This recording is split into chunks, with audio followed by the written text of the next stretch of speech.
अस्सलामु अलैकुम वरहमतुल्लाहि वबरकातुहू। बिस्मिल्लाह वस्सलातु वस्सलामु अला रसूलिल्लाह। मोअज़्ज़ज़ नाज़रीन इकराम, मेरे एक ज़ाती दोस्त हैं फ़लस्तीनी, उनका नाम है अबू बस्साम। हमारी दोस्ती कम बेश 10-15 साल से है। असल में मेरा और उसका दफ्तर एक ज़माने में आमने सामने था। हम अक्सर नमाज ज़ोहर की नमाज ख़ास तौर पर हमें इकट्ठे पढ़ते। एक दफ़ा उन्होंने मुझे एक वाक़या सुनाया, मुझे एतबार नहीं आया, लेकिन मुझे कहने लगे कि ये वाक़या बिल्कुल दुरुस्त और सही है। अज़ीज़ो, फ़लस्तीन आप सब जानते हैं, इसका मशहूर शहर है, उसका नाम अल खलील है। और ये शहर जो है ये हमारे जद्द अमजद सैयदना इब्राहीम खलील अलैहिस्सलाम के नाम पर बसाया गया है। बैतुल मक़दस से जुनूब की तरफ कोई 40 किलोमीटर के फासले पर यह शहर है। वहाँ पर एक कॉलेज के नोटिस बोर्ड के ऊपर कुछ तलबा है ना, उनकी ड्यूटी लगी होती थी कि भाई कुछ वाक़यात, कोई नसीहतें जो हैं वो नोटिस बोर्ड के ऊपर हर रोज़ लगा देते हैं। कॉलेज के तलबा इसको आते जाते बड़ी दिलचस्पी से पढ़ते। एक दिन तलबा का एक ग्रुप गौर फिक्र करने लगा, कहने लगे ऐसा करो यारो कि इस नोटिस बोर्ड पर कोई ऐसा वाक़या, कोई ऐसा किस्सा चस्पा करते हैं बड़ा मुनफरद निराला हो। उनमें से एक कहने लगा कि भाई हमारे शहर में एक बड़े ही मुअज़्ज़ज़ और बुजुर्ग शख्सियत हैं, इस वक्त उनकी उम्र 125 साल है। 125 साल? तलबा ने बड़े ताज्जुब से लंबी सांस लेते हुए, अच्छा तो फिर तो उनके पास बड़े तजुर्बात, बड़े मुनफरद वाक़यात होंगे। एक कहने लगा अरे उन्होंने तो पहली और दूसरी आलमी जंगें भी देखी होंगी। बताने वाला कहने लगा भाई बात यह है 125 साल उम्र के साथ साथ ये बात भी जान ले, इतनी लंबी उम्र होने के बावजूद उनकी सेहत बड़ी अच्छी है, हाफजा बिल्कुल दुरुस्त है, सही तरीके से बातचीत करते हैं। कहने लगे ऐसा करते हैं उनको जाकर मुलाकात करते हैं। लो जी नाज़रीन इकराम, उन्होंने एक दिन उनसे वक़्त तय कर लिया, उनके घर जा पहुंचे। और जैसा कि अबू बस्साम ने मुझको बयान किया, 125 साल उम्र होने के बावजूद बड़े सेहतमंद, हवोश हवास ठीक, यादाश्त बड़ी उम्दा। तलबा से कहने लगे कि मोहतरम आपकी उम्र बहुत ज़्यादा हो चुकी है, आपने ज़िंदगी में बेशुमार हादसात वाक़यात देखे होंगे, आप हमें कोई ऐसा वाक़या सुनाएं जो आपकी ज़िंदगी का सबसे दिलचस्प और मुनफरिद वाक़या हो। वो जो बड़े मियाँ थे कहने लगे बच्चों बात सुनो, मैं दूसरों के वाक़यात आपको क्या सुनाऊँ, मैं अपना वाक़या क्यों नहीं तुम्हें सुनाऊँ। तो तलबा थे बड़ी खुशी का इज़हार करते, कहने लगे जी बिल्कुल सुनाएं, ज़रूर सुनाएं। तो बड़े मियाँ जो थे उन्होंने अपना वाक़या बयान करना शुरू किया। कहने लगे अल्लाह ताला ने मुझे खूब दौलत से नवाजा हुआ है, मेरी बहुत सारी जायदादें और ज़मीनें हैं, ऐन जवानी के उम्र में मेरी शादी हो गई, अल्लाह ताला ने मुझको यके बाद दीगरे अपनी बीवी से 10 बेटे अता फरमाए।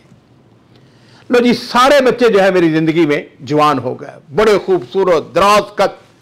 और यहाँ इस बात को भी जान लीजिए, फ़लस्तीनी जो है अमूमन बड़े खूबसूरत होते हैं। कहते हैं मेरे घर के अंदर बहार थी, रौनकें थी। जब मेरी उम्र 70 साल की हुई, अचानक मेरी अहलिया वफात पा जाती हैं। बड़ा सदमा हुआ। एक ऐसी औरत जिससे अल्लाह ताला ने मुझको 10 बेटे दिए थे, वो मेरे घर की रौनक थी, मेरे दुख और सुख की साथी थी। अल्लाह ताला के फैसले हैं, मैं बड़ा परेशान। कहते हैं कि 70 साल उम्र होने के बावजूद मैं बिल्कुल तंदुरुस्त था, तवाना था। एक दिन मैं अकेलापन मैंने महसूस किया, मैंने सोचा मैं दूसरी शादी क्यों ना कर लूं। तो मैंने अपने बच्चों से कहा कि बच्चों मैं दूसरी शादी करना चाहता हूं, आपकी क्या राय है। लो जी यके बाद दीगर मेरे पास मेरे बेटे आ रहे हैं, एक के बाद दूसरा, दूसरे तीसरा चौथा। अबू शादी ना करना, अबू शादी क्या करने की जरूरत, हमारी सुतेली माँ, हमें क्या मालूम हमारे साथ कैसा सलूक करे, हमारे घर का माहौल बड़ा शानदार है, हमारा आपको मुअद्दबाना मशवरा है, आप इस उम्र में शादी ना करें। कहते हैं कि मैंने इस पर सब्र किया। यह भी हो सकता है कि उनके दिल में ये बात आई हो कि हमारी जो नई अम्मा आए उससे हमारे बाप की नई औलाद हो, उसके जायदाद के अंदर वो तकसीम, वो हिस्सेदार बन जाए। खैर, कहता है वक्त गुजरता चला गया, मैंने शादी के मौजू को भुला दिया। अचानक पता नहीं क्या हुआ, हमारे घर को किसकी नज़र लग गई। अचानक मेरा एक बेटा वो तभी फौत हो जाता है। अब मेरे पास 9 बेटे थे। 1 साल गुजरा, मेरा एक और बेटा वफात पा गया। हम उसके सदमे को भूल ना पाए थे कि अगले साल मेरा एक और बेटा बीमार होकर अपने रब के पास चला गया।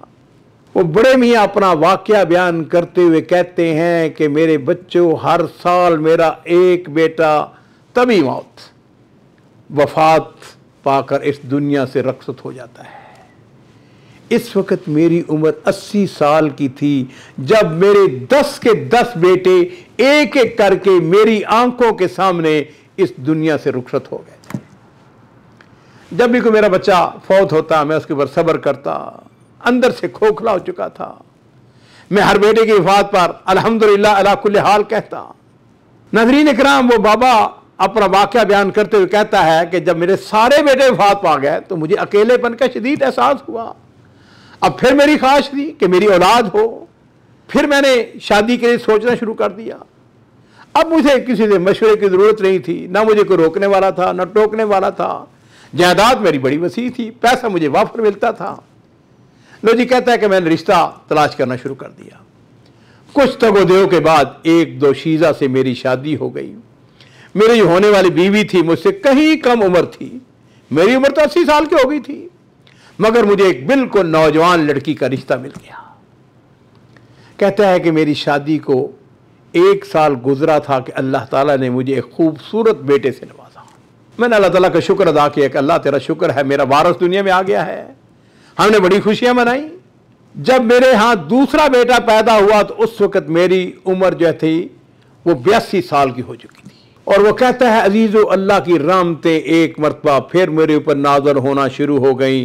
हर साल अल्लाह ताला मुझे एक बेटे से नवाजता चला गया और जब मेरी उम्र 90 साल की हुई तो मैं 10 बच्चों का बाप बन चुका था और ये सब के सब जिंदा सलामत तंदुरुस्त थे।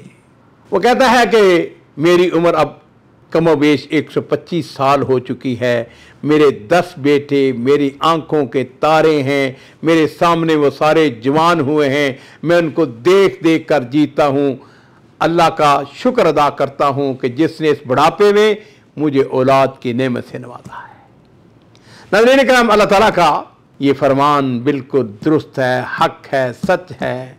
अल्लाह ताला कुरान पाक के अंदर इरशाद फरमाते हैं कि लिल्लाहि मुल्कु समावाति वल अर्द, अल्लाह ताला ही के लिए आसमानों और जमीनों की बादशाही है। यहबु लिमन यशाउ इनासन व यहबु लिमन यशाउ ज़ुकूर, जिसे चाहता है बेटियां चाहता है देता है, जिसे चाहता है बेटे अता फरमाता है।